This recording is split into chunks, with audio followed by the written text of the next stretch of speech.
Wey'ngane zakwethu njani? Ngiyathemba naphila bafethu, nami ngiyaphila bafethu.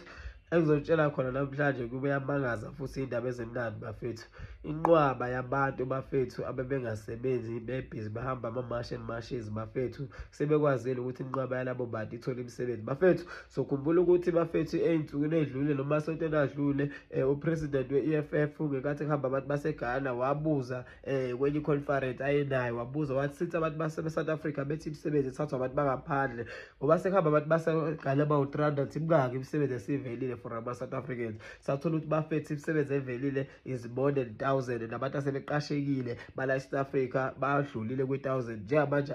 I-assume badlulile naku-2,000 abantu asebeqashiwe with the help of i-march and march bafethu. So khumbula ukuthi bafethu sibona amavidiyo la ey'nkundleni zokuxhumana esabalala lapho khona abaholi bama-march and marches bafethu behamba nabantu, uthola ukuthi inkampani ifuna abantu, behamba nabantu nabantu abalapho kwimashi kulawo ma-companies. So bese kuyamenyezela ukuthi ono-code 14 akabuyele ngala, unalokhu akabuyele ngalana bafethu, abantu beqashwa on spot bafethu. Engizokugcizelela bafethu, ukuqasheka kwabantu noma ukukhanda kwabantu bemisebenzi enye yama-challenges esifesele nawo la eSouth Africa. Sithi sine-number enkulu, more than 40% number of i-unemployment, sizobala nje i-youth iyodwa, more than 40% of youth unemployment esinawo kwi-country yethu. So leyo nto is been the challenge of the government ever since belokhu benza ama-manifesto, belokhu bepromise ukuthi bazokwenza amathuba emisebenzi bafethu. Akekho ngizokugcizelela, akekho umuntu oqashiwe laphana, oqashiwe with the help of a-march and march bafethu, uthatha i-CV yakhe wayesendela ubaba uPhakela Umthakathi ngasese, noma wayesendela ubaba uFele Mpilo or ubaba uGizo noma ubaba uJensitha. Bonke abantu abaqashiwe beqashwa bethatha kuso isixuku sabantu laba ababashayo, bekubuza isixuku ukuthi ubani unento ethile, bese abantu beyasukuma bethole imisebenzi bafethu. So khumbula ukuthi imisebenzi eminingi bafethu bekuzima ukuyithola bafethu, especially kwezinye iy'khungo zikahulumeni lapho khona okuduma ukuthi ukuze ungene emsebenzini kumele i-CV yakho ihambe via ngasese, noma kumele i-CV yakho kumele ihambe idlule ne-CV enoboya bafethu, njalo njalo. La bafethu akekho umuntu okhokhele abaholi bama-march and marches bafethu i-CV enoboya ukuze iqasheke. So lokhu i-recruitment process yenzeka live, abantu bebuka bethola imisebenzi bebuka bafethu. Sibonga kakhulu bafethu kwi-march and march nama-organization alwela abantu afana nabo-Lakho bafethu, okuyibona abantu abenza sure ukuthi abantu base-South Africa baya-absorb ama-companies bafethu abeqashe kakhulu ama-illegal foreigners bafethu. Kuthini ukuphawula kwenu ngalolu daba? Because siyabona ama-companies amaningi ever sithi kunama-march and marches futhi aseyawaxosha ama-foreigners bafethu. Akhala ukuthi ama-companies they can't just look at their companies zivala just because they are not complying with ama-labor relations law bafethu. Siyakhumbula-ke bafethu umthetho waka-labor uzabe uqinisa uthunya kakhulu nenkampani eqasha abantu bokufika, njengokuthi ulokhu ufayine inkampani eqasha abantu bokufika 100,000 per each illegal foreigners elisuke lilowo msebenzi bafethu, noma esuke lisebenza kuleyo kampani. Okusho ukuthi inkampani bokuthi mhlawumbe izobe iqasha abantu abawu-4 noma abawu-5, isho ukuthi leyo kampani izokhokhela uhulumeni imali engango-400,000 to 500,000 as a fine ukuthi iqasha abantu abangama-foreigners. So ama-companies amaningi bafethu aseyaqala thina ama-organization afana no-march and marches ukuthi they can come to their places, their vacancies njalo njalo. So bafethu umbuzo wami nawo kulabo sopolitiki ade belokhu bethi ama-foreigners awaqeda imisebenzi, bayayikhandela bona imisebenzi.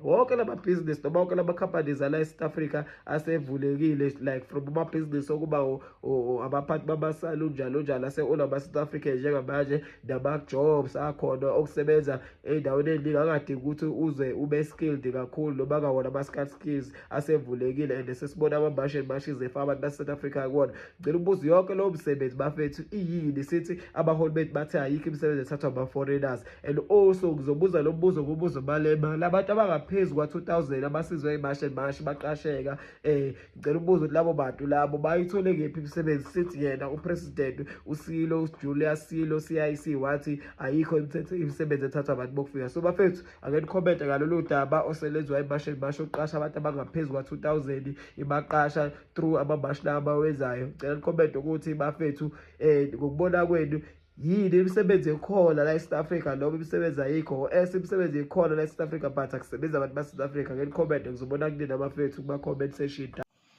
For those of you who come here online and want to be a counterforce to what March and March is doing, and you especially say that sending home illegal foreigners won't create jobs, go and look at what some guys are doing in KZN. Pay attention to what they're doing.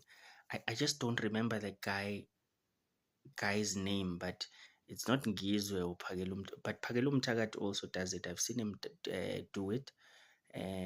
And I think the other guy is Philem Teen or something like that. They go around all of the companies around KZN,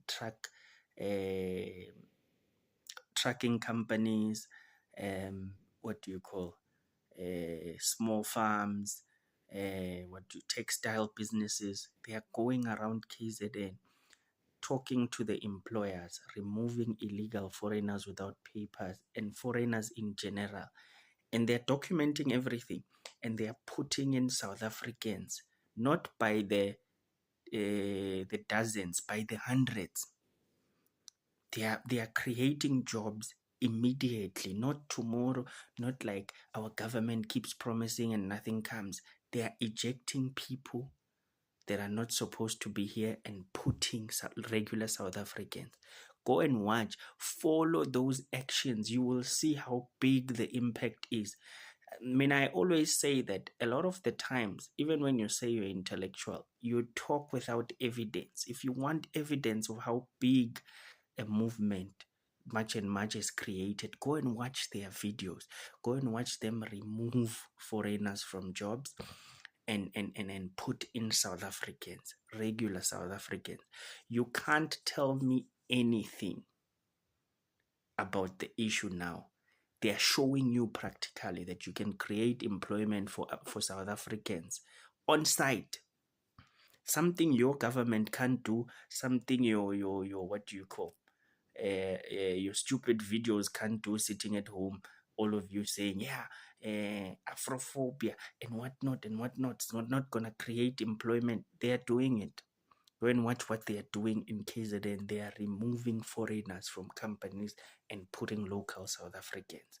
Watch, follow those videos. I've seen more than 30 videos of them doing that, because obviously the algorithm keeps on showing me more and more videos. Go and watch. The impact is incredible. Like, I don't know, but KZN has the blueprint of what South Africa is supposed to be. They have the blueprint. Sanibonani sizwe sakithi eSouth Africa.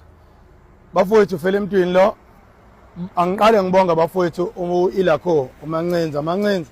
Siyabonga ukuthi usikhandele Ilakho. Phinde ngijombe ngibonga usisi Jesinta. Sisi dadewethu ayiyobonga emazulwini emtaka mama.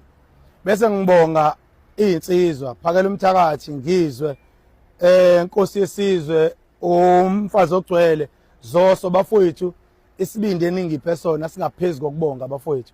Bese ngibongela izingane esihamba nazo ukuzoyilekelela zifuna imisebenzi, izibindi eziba nazo ngisho ilambile ziyaqhubeka ihlala. Namhlanje ke bafowethu koLwesithathu lomhla ka17 sitholele abantu abawu63 umsebenzi la Springfield Park. Bazongena nabo kuma comment babonge. Kusukela ngomsomluko ophelile kuze kuzobe namhlanje sesitholele abantu abawu719 umsebenzi. Shuthi isonto elilodwa elesibili lelesiqalayo. Ngiyathembisa ukuthi uyothi phela lenyanga uphela uJuly ishe bonke abantu abahamba le program esihambayo bazobe sebesebenza. Sengilala nje, I just came across this trend of qualified individuals who went to colleges and universities, obtained their diplomas and their degrees, their honors, masters and PhDs, but they're unemployed. Some of them are driving Ubers. Some of them, they're working commercial rights as cashiers, cleaners. Some of them are taxi drivers. Some of them are sitting at home, waking up ekuseni baya emasiphaza shop wamakula, sit there the whole day because they have nothing to do. Some of them are doctors, qualified doctors. Some of them are teachers. Some of them are engineerings, and they're not working. And yeah, it got to me. Because growing up we were told that education is the key to success. Mawufundile impilo yakho izoba ngcono. You'll be a better person, a better version of yourself. Uzowukhipha umndeni wakho in whatever poverty cycle they are going through. Uzoyibreaka wena because of uhambile waya esikolweni, wahlonipha, walalela abazali, wathobela umthetho. But today lawo ma qualifications abantu bahleli nawo ekhaya, abantu bahlupheka nawo. Iningi labo they are bakoma drugs manje, bapema ama drugs, they are addicts, bapema ama drugs because of depression. Izinto ayihlangani ekhaya, bajabulile, ba celebrate, babe graduate, ngoba mnandi, ngoba nemicimbi, abazali bakhala, imindeni yakhala, isho ukuthi final ukuhlupheka kuphelile. Kodwa ke abasebenzi, all qualified doctors, nurses, teachers, engineers, you name them, abasebenzi after spending so many years esikolweni bafunda, babekezele, ngoba guys, it's not easy to obtain a qualification. Ngenyiwa lapha. So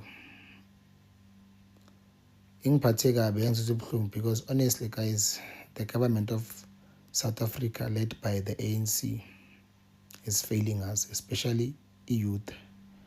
Our government is failing us, and they don't care, because abantwana babo are sorted for life. Baphila kamnandi le kumasababa, hamba ikolo ephezulu, ikolo is top notch, phila kamnandi, bahamba ngemoto zamahala, bodyguard, free clothing, free food, free everything, free housing, baya afford. But thina la kwi-lower class, kwi-middle class, siyasafara. Banyusa ama-rates, ama-taxes, petrol, electricity, yonke into. Guys, it is hard and difficult for us to afford, and I understand why people are depressed. Kunzima kule economy kaRamaphosa. I understand why people are so mad at the issue of illegal foreigners, because most emsebenzi, guys, we are still saying it. Foreigners as Moshele, they've destroyed our country. Yet they have a country that they will go to after ruining and destroying our country. Tina, we have no home. This is our home. I understand why people are fighting. If you follow news, firms, businesses, companies, they are hiring positions, since a large number, or like enormous number of foreign nationals have left. They are leaving and going home. Abantu bayaqasha. Firms ayaqasha, factories, companies ayaqasha. When we say South Africa doesn't have an unemployment problem, but it has immigration crisis, an uncontrolled immigration crisis. People who just come here with no papers, no nothing to work. Then we are told, Tina, we are lazy. Tina, we are not skilled. We lack our skills. Yet, the very same government is doing everything in their power to empower these foreigners, to give these foreigners positions at deserve South Africans. You can't tell me over 6,000 foreigners are working in public sectors which are meant for South Africans only. Over 6,000 foreign nationals are working with public sector. Every public sector, namely home affairs, schools, your health, name them, your labor. Yet millions and millions of South Africans are unemployed, sitting at home, depressed, and drowning in drugs and alcohol, because they do have the necessary qualifications, but the government, the government is working against them. But this is our country and our home, soon to be home for ingane zethu. Masingalweli abekho abantu bazolwela. To hell with this useless ANC criminals, ANC thugs. ilizwe elethu, since the country like is on cruise mode, the people shall govern. Izwe lizobuya, whether ngegazi or ngamandla, but izwe lizobuya, guys, and soon enough kuzolunga. Wonke lama tax lawa eswabhadalayo ukuthi mawuthola 20,000 your take home is 12,000. Kunzima kuyanyukela. We can't even buy cars. We don't qualify for houses because as holy lutho siyahola bathathe almost 40% or 50% of leyo mali leyo like is being used for foreigners. Our health facilities ayasindwa. Foreigners are weighing heavy on our health facilities. Most of people who are on chronic medication are foreigners. And how much like is a bottle or just a pack of a chronic med? How much? Next thing to know, we are texting Malay thinking it's like we are doing it for our people and we are doing it for foreigners. South Africa is the only country in Africa,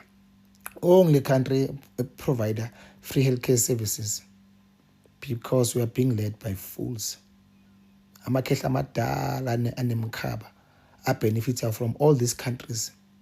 Kune crisis manje.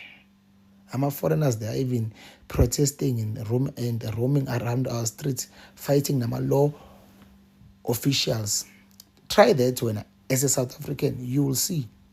We have a crisis of Somalians. Baya toitoya go Mayfair. Basestradeni, bashisa imoto, bashaya abantu. Imagine a foreigner hitting you and burning your car, your property in your own country.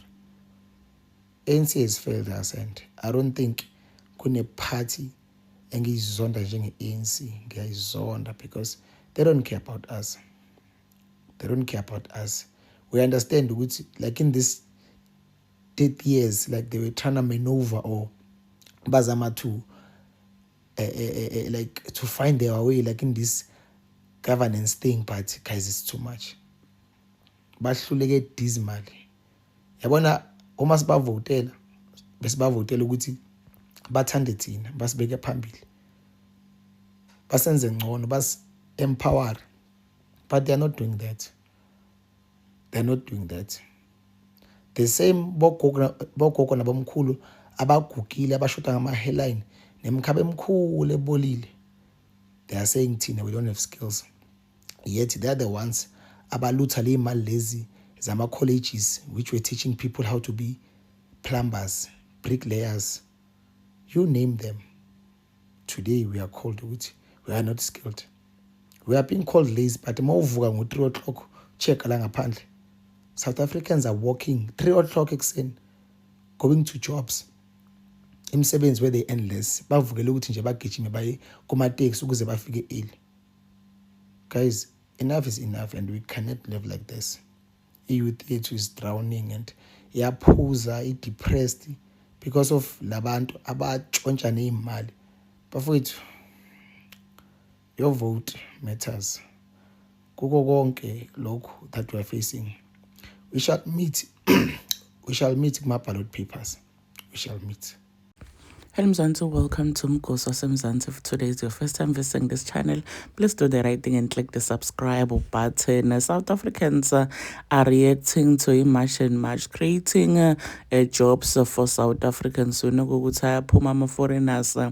Ayahamba lamanye abuyele emakhaya, lamanye astakhe bo-shareholder hleli khona, and leli thuba lelitholwe i-march and march ukuthi ba-create-ele abantu basemzansi emsebenzi. Sibonene napha ePortshepstone kwentekile lokho bafake abantu emsebentini, and I was so happy because baningi abantu labahleli that are unemployed but tikhundla divalue bantu bokufika eSouth Africa ngalokungekho emthethweni, babakhipha ama-foreigners replace ngama-South Africans, and bantu bajabule ngendlela lesimanga. This shows ukuthi iliqiniso lenzabi yokuthi ma-foreigners asatha umsebenzi eSouth Africa, and there are people who are gonna say ukuthi ayikho into lenjalo, nakuphela bayabakhipha kuvuleka i-base bafaka abantu bala South Africa. Do comment your thoughts down in the comment section. Don't forget to hit the notification bell. I'll see you on the next one. I'm signing out. Goodbye.